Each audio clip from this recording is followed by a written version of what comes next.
We have a last minute cancellation. Our teacher couldn't make it today. So as is one of my hats here, I am going to jump in slightly last minute, so not deeply prepared, but you all are so learned and so active and participatory. I have no doubt we're going to make really productive use of the next half hour. And if not, it's only half an hour, right? Okay, so I am running the Zoom and teaching today. So also in advance, apologies if there is a slight bit of awkwardness as I try to manage both roles. I don't see anybody in the waiting room at the moment. This is actually a bit of a small crowd for us today. Maybe we can be extra participatory. Okay, so we are, with this week, we just closed out, I believe, the second chapter of Bava Kama. And so what I thought we might do is that, oh, thank you, Lynn, appreciate that. What I thought we might do is one way to sort of review a chunk of text is to go back to the core and look at the Mishnayot in that chapter, because that in itself, that is what the Gemara is using as its launch point. And so reviewing the Mishnayot will help us, I think, sort of remember some of the arguments in Gemara and also just get an overview of the chapter. I always find that an interesting exercise also, because once you've read the Gemara and you go back to the Mishnah, you can kind of see how things in the Mishnah inspired discussions in the Gemara. And you can think about why they decided to discuss what they decided to discuss. So I brought all the Mishnayot for chapter 2, which was actually 10 pages of Gemara, but I hope you forgive me for the slightly loose interpretation of week in review. And there was no notification. That's true, Yudi. I didn't get the reminder either. I'm on the list for the reminder as well. So I will look in and see why that didn't go out. I will ask in the office. Okay, so let me share my screen, which is, I believe, going to make it a little more difficult for me to see the comments. But let me see if I can make sure everything. Oh, no, I can pull up the chat and share screen. Are folks seeing this document that says Daf Yomi Week in Review 11/30/23? That stays date? Okay, great. Thank you for the thumbs up. All right. So Bava Kama chapter 2. This is all about sort of accidental damages, and the Gemara and the rabbis continue to think in terms of categories. And so we will just go ahead and dive in here. Okay, so at the beginning of this chapter, we had an opening Mishnah that was about damage caused by animals that are trampling on things. Okay, so I'm going to go ahead and read, and we'll talk a little bit about, and we'll just work our way through the Mishnahs. For what damage caused with the hoof, i.e. trampling, is an animal deemed forewarned? Okay, and remember, if an animal is forewarned, what that means is not that somebody went and warned the animal not to do it, but that we should know and expect that the animal will cause this damage. And from a legal perspective, that means that the owner of the damage, yes, Yoram, has to pay full damages. Source sheet link coming right up. Got it. Okay, in the chat. All right, that's what forewarned means. Okay, so for what damages caused by trampling is an animal forewarned? It is deemed forewarned with regard to trampling objects and breaking them in the course of its walking. An animal is deemed forewarned with regard to walking in its typical manner and breaking objects. I think this makes more or less intuitive sense. If it's a predictable, normal way that the animal walks that causes the damage, then you have to pay full damages. Okay, by contrast, second paragraph. If the animal was kicking while it was walking, I guess walking in a slightly abnormal way, or if it transpired that pebbles were inadvertently propelled from under its feet and those pebbles broke vessels, in both of these cases, the owner of the animal pays half the cost of damages. Okay, so So here we have cases where the animal's not completely forewarned, either because it's not walking in a predictable way, or because the damage is kind of secondary. The animal didn't step on the object, it kicked pebbles, and the pebbles damaged the object. And you may remember we had a lot of discussion of this category of pebbles scattering from under the feet of the animal in the Gemara. The Gemara calls that srorot, right? All the pebbles being scattered. Okay. The Mishnah continues, if an animal trod upon a vessel and broke it, and then a shard of the vessel fell on a second vessel and broke it, the owner pays the full cost of the damage of the first vessel, and he pays half the cost of the damage of the latter vessel. And probably from what we've read already, we can understand why. Why does the first vessel require full damage and the second vessel require half damage? Anyone want to suggest? It's like the domino vessels. The animal breaks the first vessel and the first vessel breaks the second vessel. Yeah, direct versus indirect damage. This is sort of similar to the pebbles, right? You know, the one it stepped directly on, we pay full damages, and then the incidental damage, then half. Yeah, incidental might be another way to say that. I am not a lawyer, so I don't know exactly how all these terms work legally, but that sounds to my layman's ears about right. Okay, and then this Mishnah concludes with a specific example, which the Mishnah sometimes does, and about chickens. Okay, which it's very fashionable now to have chickens in your backyard. Some of my colleagues do, but I don't, and I don't know a lot about chickens. But maybe someone on this call does. Chickens are deemed forewarned with regard to walking in their typical manner and breaking objects. Okay, that's in line with what we've seen before. Typical behavior and direct breaking of objects, they're forewarned, meaning full damages. But if a string was tied to a chicken's leg, and Steinsalz helpfully explained this to me, meaning this is how people tagged their chickens for ownership and identified which chicken belonged to who. And the leg then caught on a vessel and broke it, or if the chicken was hopping in some atypical manner and breaking vessels, then it's half damage. So this seems to me, and please tell me if you see it differently, this seems to me sort of in line with what we've seen elsewhere in this Mishnah, that if it's expected and direct damage, then that's caused by walking or trampling, then full damages. If it's indirect or if it's unexpected, then half damages are owed. Okay, so that's the Mishnah's main statement on trampling. We're going to move to a different category now with the second Mishnah, and we're going to talk about damage caused by eating, which is my dog's favorite way to cause damage in our house.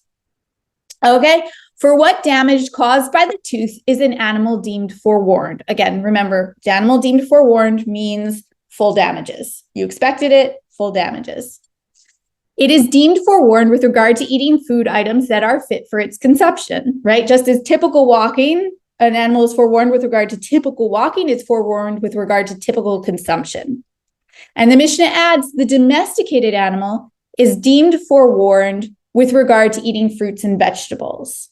I take this to mean that domesticated animals are more likely to eat domesticated crops. I think that's what it means, but if someone has a different understanding, please feel free to share. And if the animal ate garments or vessels, the owner pays half the cost of the damage. Okay, so if these are things that an animal normally would not eat. I really do wonder, though, what the rabbis would say about a puppy chewing slippers. Should that be expected damage? Possibly. But in general, we don't expect animals to chew our clothes or our pots and pans or our vessels and things. So then it's half damage. So it's similar kind of concept as trampling. Okay, the Mishnah continues. In what case is this statement applied? It is a case where the animal ate the food on the property of the injured party. But if the animal ate the food in the public domain, the owner of the animal is exempt from liability. Okay, so now we've introduced something new into this equation with damages. We're not just talking about it's not just whether we expect the animal to normally walk like that or expect the animal to normally eat like that. The question now is, there's also a factor in terms of where the damage takes place. So when it comes to eating, the Mishnah is saying, if the animal went onto somebody else's property and ate their produce, then they owe full damages. But if this happened in the public domain, we expect something different. Okay, we expect that animals in the public domain are going to run around and eat things, and therefore now the expectation is that the person will keep track of their belongings in the public domain, that they will be paying attention to where their food is, and then the owner of the animal is exempt from liability. They don't have to pay damages. So in other words, if my neighbor's dog comes into my yard and eats I don't know, a loaf of bread that was sitting on my porch, then my neighbor owes me damages. But if I'm in the public square and my loaf of bread is just sitting there and my neighbor's dog eats it, then I was expected to pay attention to that loaf of bread more carefully, and my neighbor does not owe me damages. Does that make sense? So now we have a location issue thrown in. We have a location variable thrown into the mix. Okay. Okay. And now we're going to qualify what we just said about the owner of the animal being exempt. So I'm here on this paragraph. I'll highlight in case you lost the place. And even if the animal ate food in the public domain, if the animal derives benefit from eating another's produce in the public domain, the owner pays for the benefit that it receives. Okay, so if my dog was in the public domain, a dog's a bad example because the rabbis didn't domesticate dogs so much, but let's say my goat is in the public domain and it sticks its nose into your bucket of oats. I don't know if goats really eat oats, but let's say they do, and eats it.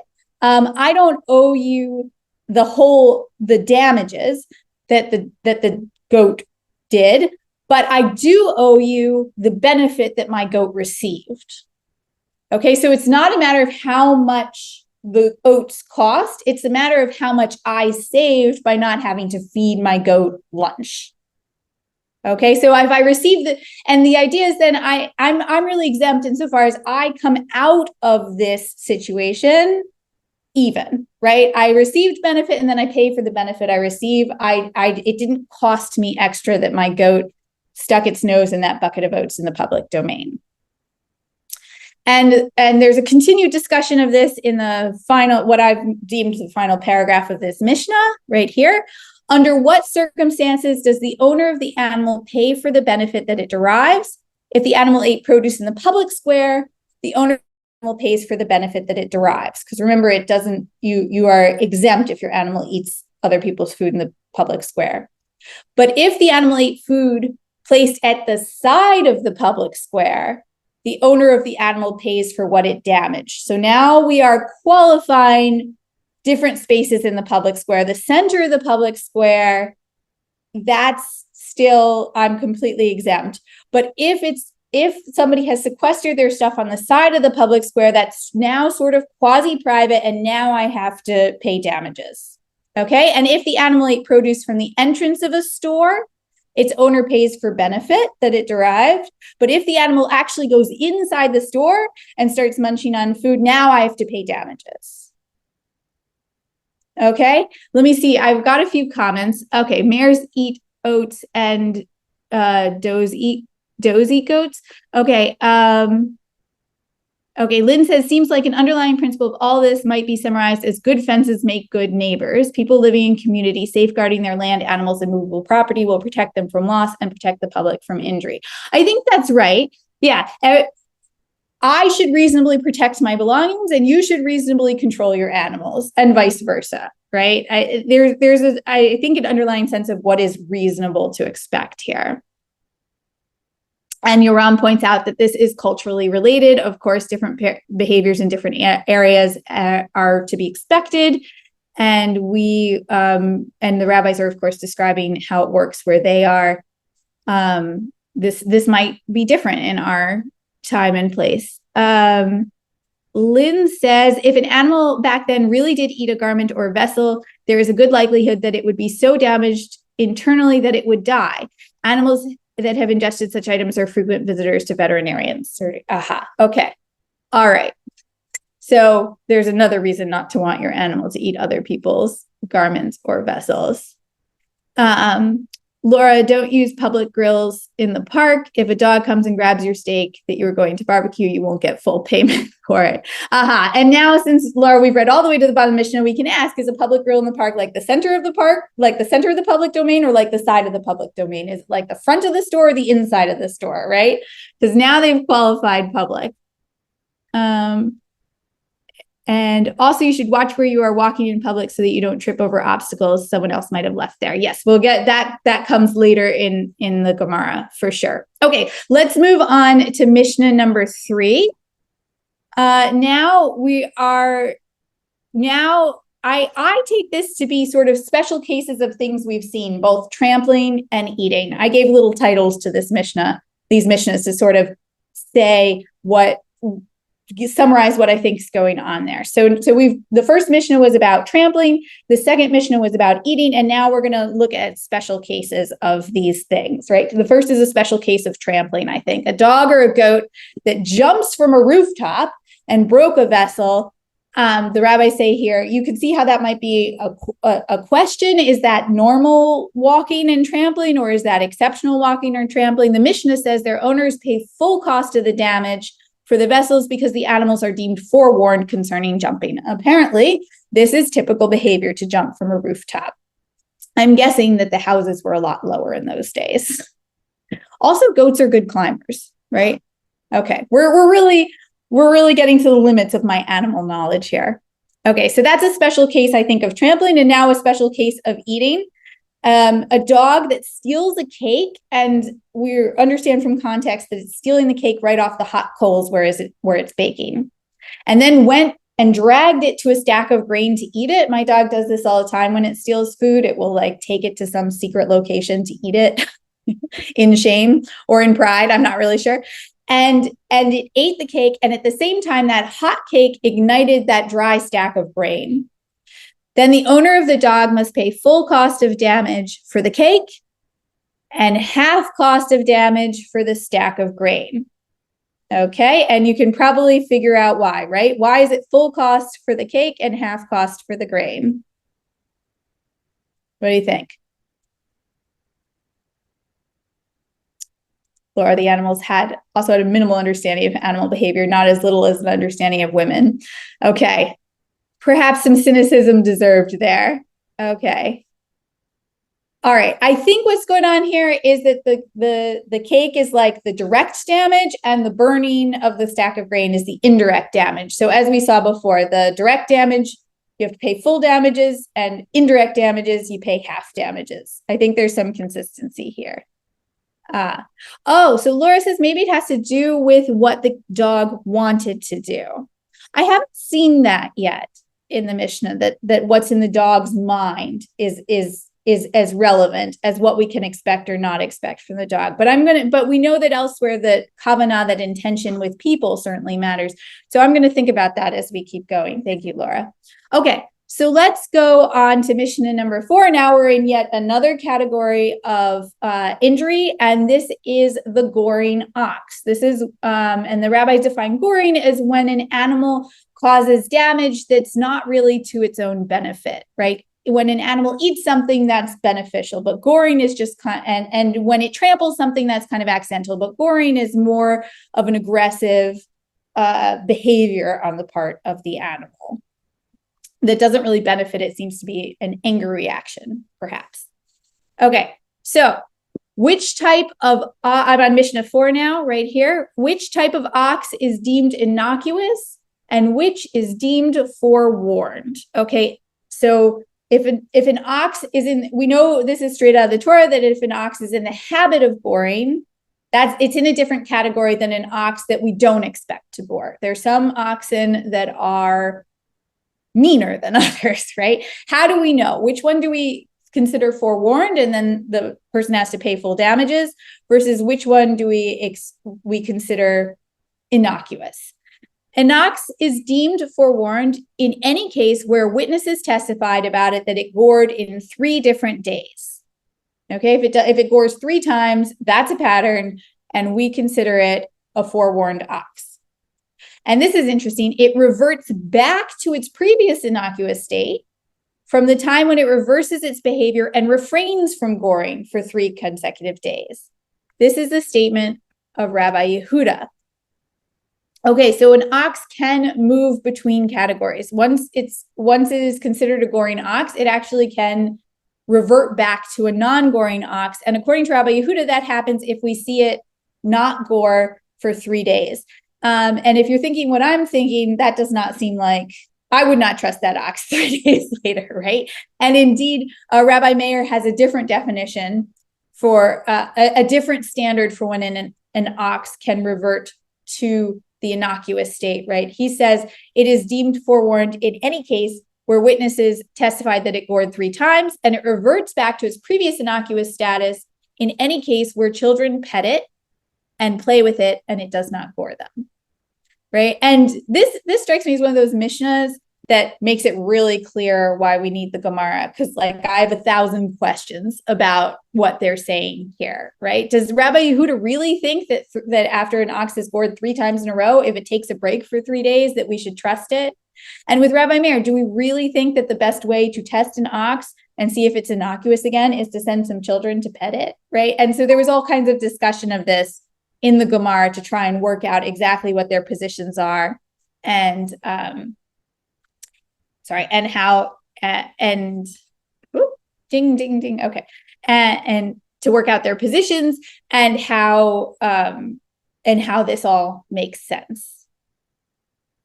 All right, we have 7 minutes. Okay, so we're going to dive into Mishnah 5. This is a little bit of a harder one, and it's a little bit of a longer one, but there are only 2 more Mishnahs to go, and Mishnah 6 is very quick. So we'll see what we can do with this. This one is tricky. I would say I 80% understand it. So, you guys can help me, okay? All right, so Mishnah 5. What is the case of an innocuous ox that causes damage while on the property of the injured party? Okay, so now we are again seeing a move that we saw earlier, where we saw a general rule about damages, and then it was qualified in a subsequent Mishnah about with location. Does location matter? Does location change the damage equation? Right? It may be if it gores in this location, the owner is more liable than if it gores in that location. And that intuitively makes sense to us, that some spaces may be the owner may have more responsibility or less responsibility. So let's see what the Mishnah says. If the animal gored, pushed, bit, squatted on, or kicked another animal in the public domain, yes, I should have qualified and said we're talking about an animal goring another person's animal, not a human. That's a different story, right? If an animal gored, pushed, bit, squatted on, or kicked another animal in the public domain, the owner is liable to pay half the cost of the damage. But if it acted while on the property of the injured party, and now we have a split opinion.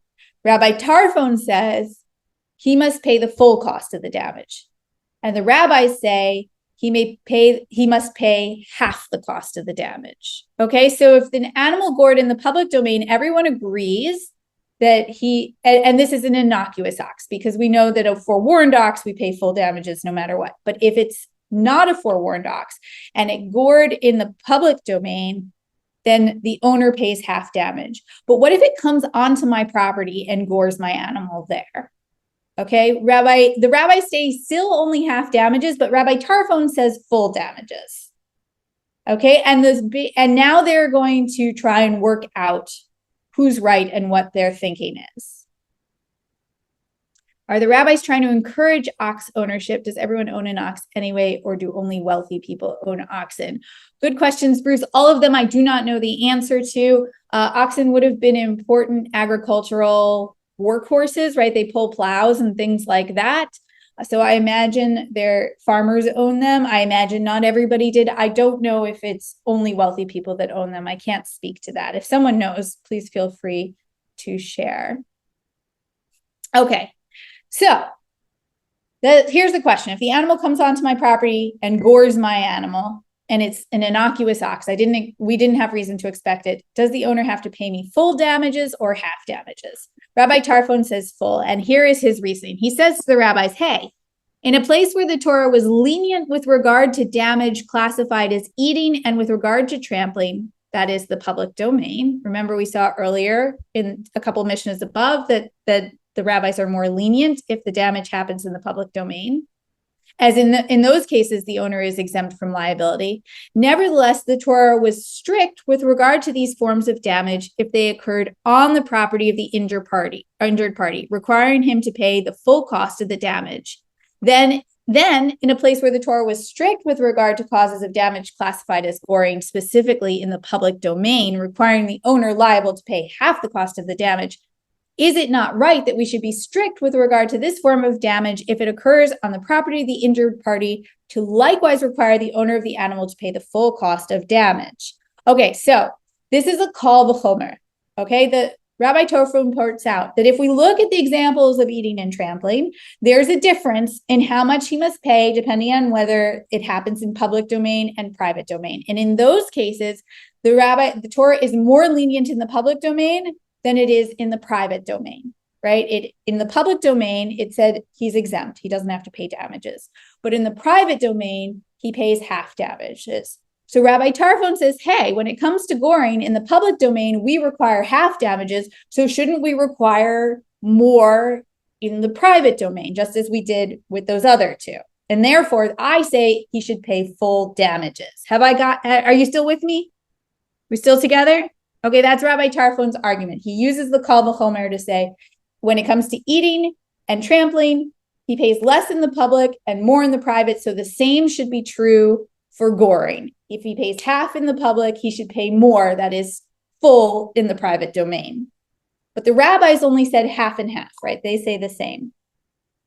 So now the rabbis respond to Rabbi Tarfon and they say, although there is a kal v'chomer inference being applied here, still it is sufficient for the conclusion that emerges from a kal v'chomer inference to be like its source, meaning that the halacha cannot be stricter with the inference than it is with the case that serves as the source of the inference. Therefore, just as one is liable to pay half the cost of damage classified as goring in the public domain, so too for damage classified as goring in the property of the injured party, he is liable to pay only half the cost of damage. The kal v'chomer, says the rabbi, teaches that he shouldn't pay less in the private domain than in the public domain, but it doesn't teach us that he has to pay more. And so it's okay if he pays the same amount. Okay, they're going to keep arguing back and forth and bring a different kal v'chomer, and the Gemara takes this up too.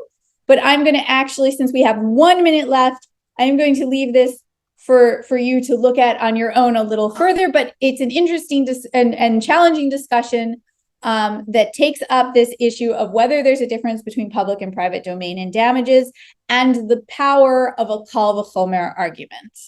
Okay, let's just peek at the last Mishnah that closed out this chapter so that we can say that we reviewed the whole chapter in some manner. Okay, so Mishnah 6. The legal status of a person is always that of one forewarned. Okay, people should know better than to cause damage. There's no excuse. We can't say that they didn't know or this was just typical behavior. Therefore, whether the damage was intentional, unintentional, or intentional, whether he was awake while he caused the damage or asleep, that's an interesting one. Whether he blinded another's eye or broke vessels, a person always pays full damage. No excuse for human beings. Okay, it is on the hour, so I'm going to leave it there. I hope that